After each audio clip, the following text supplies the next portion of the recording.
America నుండి ఇండియాకి డబ్బులు పంపాలంటే ఇప్పటికీ ఆ పాత పద్ధతులేనా? అందుకే వచ్చేసింది మైపర్సు. Download now.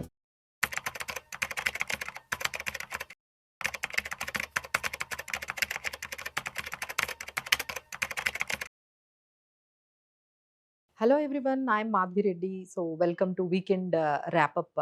సో ఈసారి మనకేంటంటే 3 డేస్ కంటిన్యూస్‌గా హాలిడేస్ వచ్చాయండి. సో ఈరోజు markets on account of Muharram holiday ఇచ్చారు. సో మనకి ఫైనల్‌గా 3 డేస్ హాలిడేస్ తర్వాత మనకి మండే రోజు మార్కెట్స్ ఓపెన్ అవుతున్నాయి. So many things are happening. ఈరోజు కూడా చాలా మనకి మార్కెట్‌లో అంటే మన మార్కెట్స్ హాలిడే ఉన్న but rest of the world మార్కెట్స్‌లో చాలా విషయాలైతే మనకి జరిగాయి. సో ఆ ఇంపాక్ట్ అయితే మనకి మండే రోజు కనిపించబోతుంది. సో ఫైనల్‌గా థర్స్‌డే రోజు మార్కెట్స్ అయితే 24,056 దగ్గర అంటే మార్జినల్ గెయిన్స్‌తోనే మనకి క్లోజ్ అయ్యాయండి. అలానే మనకి సెన్సెక్స్ కూడా 77,100 పాయింట్స్ అంటే నియర్ 100 పాయింట్స్ అబోవ్‌తోనే మనకి సెన్సెక్స్ అండ్ నిఫ్టీ అయితే క్లోజ్ అయ్యాయి. సో కొంచెం పాజిటివిటీ అనేదైతే కనిపించిందండి. బికాజ్ ఎస్పెషల్లీ క్రూడ్ ఆయిల్ ఎప్పుడైతే $72 పర్ బ్యారెల్, $74 పర్ బ్యారెల్ అవ్వగానే సో అంటే వార్‌కి ముందు ఎలా అయితే మనకి క్రూడ్ ఆయిల్ ఇంటర్నేషనల్ ప్రైజెస్ ఉన్నాయో సో దాదాపుగా ఆ $70 ఆ రేంజ్‌కి మళ్ళీ ఆ $72 రేంజ్‌కి అయితే వెళ్ళిపోయండి. That is a very good news. మన మార్కెట్స్‌కైతే అది చాలా పాజిటివ్ న్యూస్ అని చెప్పుకోవాలి. సో ఇంకొకటేంటంటే ఈ ఇరాన్ లేకపోతే యూఎస్ ఈ జియో పొలిటికల్ టెన్షన్స్ కూడా కొంచెం తగ్గినట్టుగా మనకి కనిపిస్తూ ఉన్నాయి. అండ్ ఇంకా పాజిటివ్ న్యూస్ ఏంటంటే రూపీ అనేది చాలా వరకు మనకి ఎప్రిషియేట్ అయింది. అలానే స్టెబిలైజ్ అవుతోంది. ఆర్‌బీఐ ఏవైతే ఇనిషియేటివ్స్ తీసుకుందో అంటే ఈ ఎఫ్ఐఐస్‌కి బాండ్స్‌లో మీరు పెట్టండి. గవర్నమెంట్ బాండ్స్‌లో పెట్టండి. మీకు టాక్సెస్ అనేవి ఎగ్జంప్షన్స్ ఇస్తున్నాము. అలానే గ్యారంటీడ్ దాదాపుగా 7% వరకు ఎఫ్ఐఐస్‌కి వాళ్ళు ఓపెన్ చేశారు. సో ఎప్పుడైతే టాక్స్ ఎగ్జంప్షన్స్ ఇచ్చారో లైక్ ఇంట్రెస్ట్‌లు గాని, క్యాపిటల్ గెయిన్స్ గాని ఎటువంటి టాక్సెస్ ఉండవు అనగానే దాదాపుగా $3 బిలియన్ వరకు దాదాపుగా మనకి మార్కెట్‌లోకి ఈ డాలర్స్ అనేవి వచ్చాయి. అలానే ఎన్ఆర్ఐస్‌కి కూడా ఎప్పుడైతే 7.1% గ్యారంటీడ్ ఎఫ్‌సీఎన్ఆర్‌బీ ఓపెన్ చేశారో అక్కడి నుంచి కూడా మంచి రిజల్ట్ అయితే కనిపించింది. సో ఈ విధంగా మనకి రూపీ అనేది కొంచెం ఈ 2 ఆర్‌బీఐ తీసుకునే ఈ 2 చర్యల వల్ల కొంచెం స్టెబిలైజ్ అవ్వడము, అలానే ఇమ్మీడియేట్‌గా ఇంక్లూడింగ్ మనకి ఏదైతే ఈ క్రూడ్ ఆయిల్ కూడా తగ్గిందో సో ఇమ్మీడియేట్‌గా ఆ ఇంపాక్ట్ అయితే మనకి పాజిటివ్‌గా రూపీ మీద మనకి కనిపించిందండి. సో దీనివల్ల మార్కెట్స్ కొంచెం రీబౌండ్ అనేది, బయింగ్ అనేది కనిపించింది. ఎఫ్ఐఐస్ కూడా కొంచెం బయర్స్‌గా ఒక్కొక్క టైంలో టర్న్ అవుతూ ఉన్నారు. So this is overall ah, positive side of markets so far అని మనము చెప్పుకోవచ్చు. నౌ అసలు ఏం జరిగింది? అంటే నెగెటివ్ సైడ్ మనం మాట్లాడుకుంటే ఈరోజు మనకి మార్కెట్స్ లేవు. బట్ వరల్డ్ మార్కెట్స్ అన్నీ కూడా వర్క్ చేస్తూ ఉన్నాయి. సో నెగెటివ్ న్యూస్ ఏంటంటే ఏషియన్ మార్కెట్స్ అన్నీ కూడా దాదాపుగా ఒక 2% నుంచి 3%, 7% వరకు కూడా ఫాల్ ఔట్ అయ్యాయండి. So you can take it Shanghai markets కానీ, China Hang Seng, Kospi, Japan Nikkei. So ఇవన్నీ ఏషియన్ మార్కెట్స్ ఎస్పెషల్లీ దాదాపుగా మీకు చూసుకుంటే చైనా మార్కెట్స్ అయితే 2.38%, హ్యాంగ్‌సెంగ్ 2%, షాంఘై 2%, అలానే కాస్పీ అయితే దాదాపుగా 7% వరకు ఏషియన్ మార్కెట్స్ బ్లడ్ బాత్ అనేది ఖచ్చితంగా కనిపించిందండి.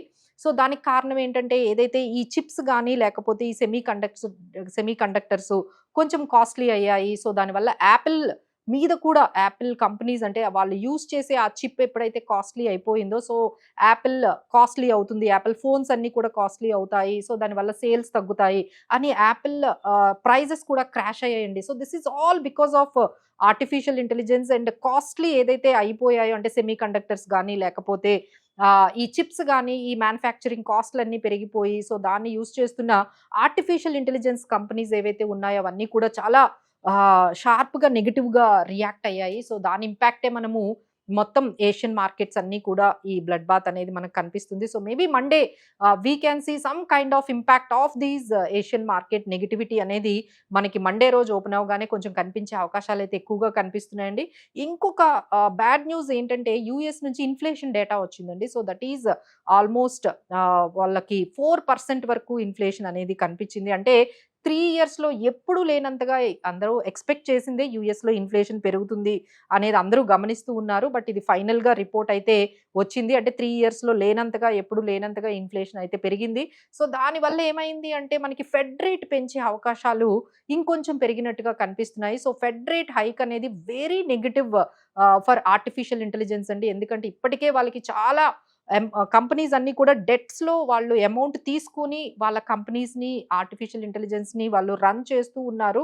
సో, ఈ డెట్ అనేది ఎప్పుడైతే కాస్ట్‌లీ అయిపోతుందో ఇంకా ఈ particular losses for the artificial intelligence companies పెరిగిపోతూ ఉంటాయి. మేనేజ్ చేయడం, ఫైనాన్సెస్ మేనేజ్ చేయడం అనేది కష్టంగా ఉంటుంది. సో, దానివల్ల అదంతా కూడా నెగెటివ్ అనేది మనకి ఇంపాక్ట్ కనిపిస్తుంది. సో, అది కూడా మెటల్ స్టాక్స్‌కి కూడా అది చాలా నెగెటివ్ అండి. మీరు చూసుకుంటే ఎవ్రీ మెటల్ అంటే మీరు gold, silver, copper, nickel, aluminium మీరు మొత్తం మెటల్ ప్యాక్ అంతా కూడా మొత్తం ఫాలో అవుతుందండి. So, this is all which are very much happening because of Fed rate hike ఉండబోతుంది అనగానే ఈ విధంగా మెటల్స్ అన్నీ కూడా నెగెటివ్‌లోకి వెళ్తూ ఉన్నాయి. So, these are all might impact అంటే యూఎస్‌లో జరిగే ఇన్‌ఫ్లేషన్ పెరగడము, ఈ Fed rate hike definitely you can see all these news impact అనేది మీకు మండే రోజు కొంచెం కనిపిస్తుందండి. But still we have resistance levels అయితే మనకి 24,000 గాని హోల్డ్ చేయగలిగితే we can see the markets might go 24,200, 24,400 వరకు వెళ్ళే అవకాశాలు ఉంటుంది. లేదు అంటే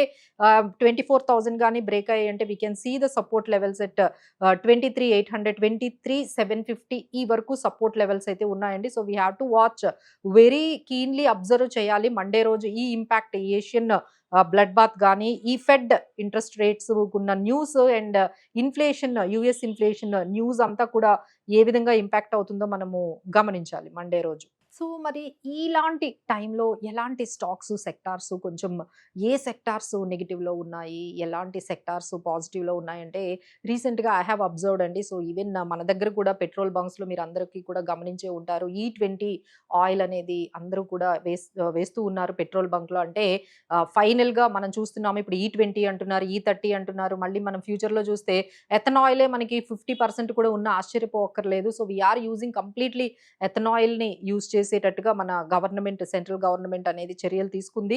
సో, దానివల్ల ఈ షుగర్ స్టాక్స్ కొంచెం పాజిటివ్‌గా అయ్యే అవకాశాలు కనిపిస్తున్నాయండి. రేణుకా షుగర్స్ ఇవన్నీ కూడా. ఆ తర్వాత ఐటీ కంపెనీ మీరు గమనిస్తూ ఉంటే చాలా కరెక్షన్ వచ్చిందండి. బట్ ఏంటంటే రీసెంట్‌గా మైక్రాన్ టెక్ కొంచెం పాజిటివ్‌గా రిజల్ట్స్ రావడంతో మళ్ళీ కొంచెం బయింగ్ ఆపర్చునిటీ అనేది ఈ ఐటీ కంపెనీస్ అంటే చాలా వరకు కరెక్షన్ అయిన తర్వాత అంటే దాదాపుగా 4 ఇయర్స్ లోయెస్ట్ పాయింట్‌కి మనకి ఐటీ కంపెనీస్ అంటే దాదాపుగా మీరు ఏ కంపెనీ అయినా తీసుకోండి.